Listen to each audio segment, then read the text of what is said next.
Good evening, ladies and gentlemen. Thank you so much for joining us for this special launch event tonight. My name is Sarah, by the way. I'm here on behalf of Xenia Concerts. You'll hear from me a little bit more later. All right, so I'll just turn it over to JS, who is our project partner. JS, do you want to talk a little bit about National Access Arts Center?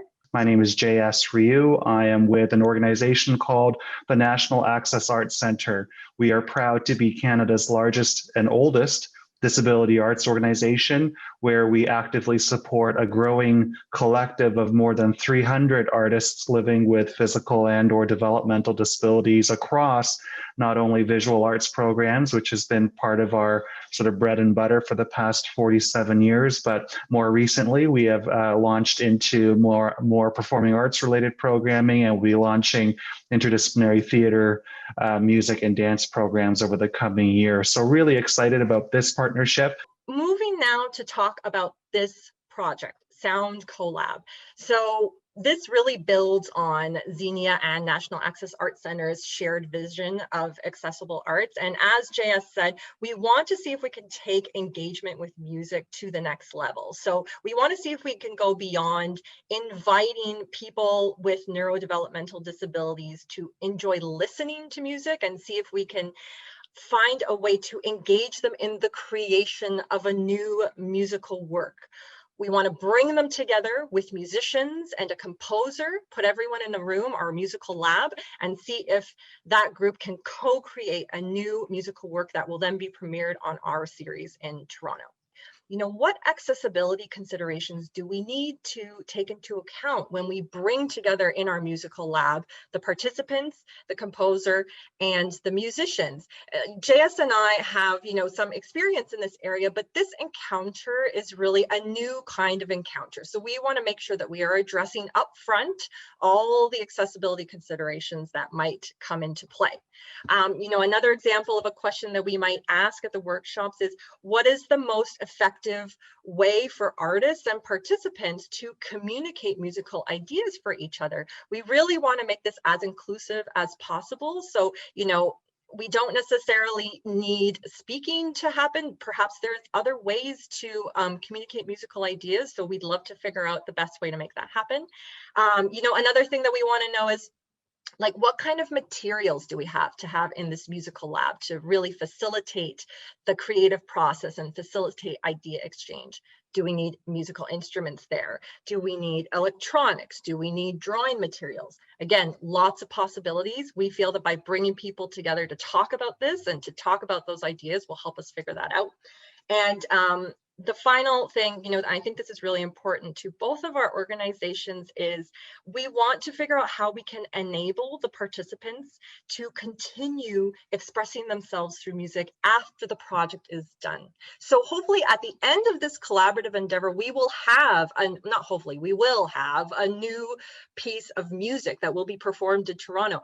But beyond that, we want to leave participants with the joy of music creation and enable them to continue in that creative endeavor going forward. Barry, do you want to talk a little bit about what collaboration and conversation means to you? Sure. Thank you, Sarah. And what a wonderful group of people. JS, I as we talked about at the beginning, I remember you from your time in Banff, but and reading what National Access Arts is. It's just it sounds like the most amazing place, and I feel remiss for not having visited it on site. So I look forward to doing that. Just sounds spectacular. I won't babble on more about collaboration other than to say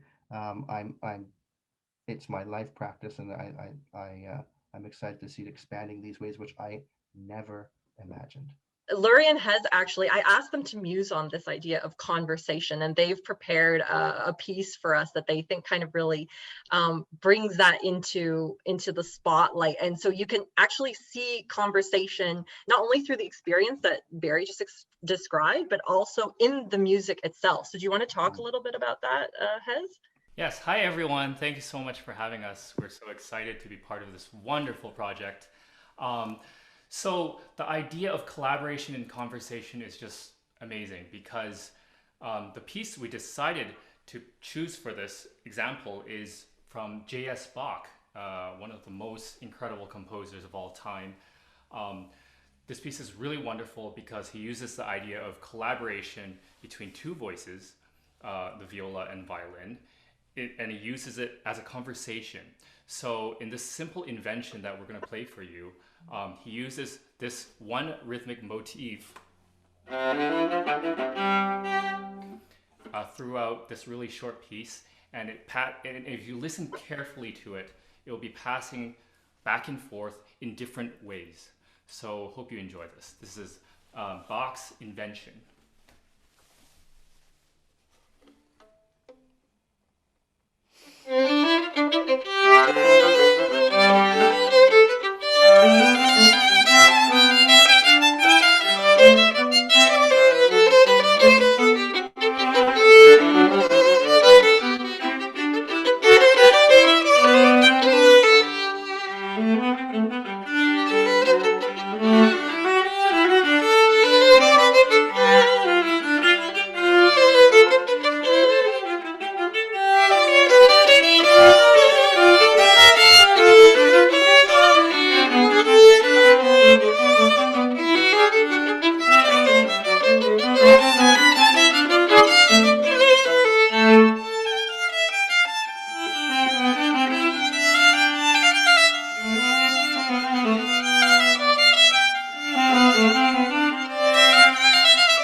We just want to say that we think this is so incredible, and we are just loving what we're hearing, and we really want to thank all of you for just giving kids, young adults, older adults with diversities this opportunity, because it's so needed.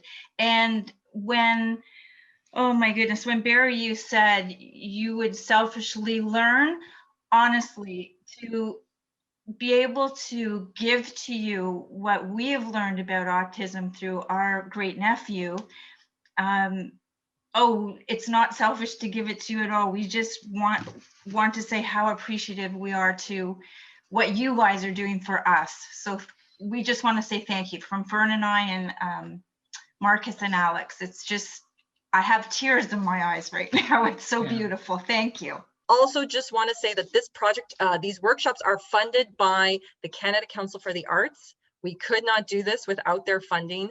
Thank you to the Canada Council for the Arts. Good night, everyone.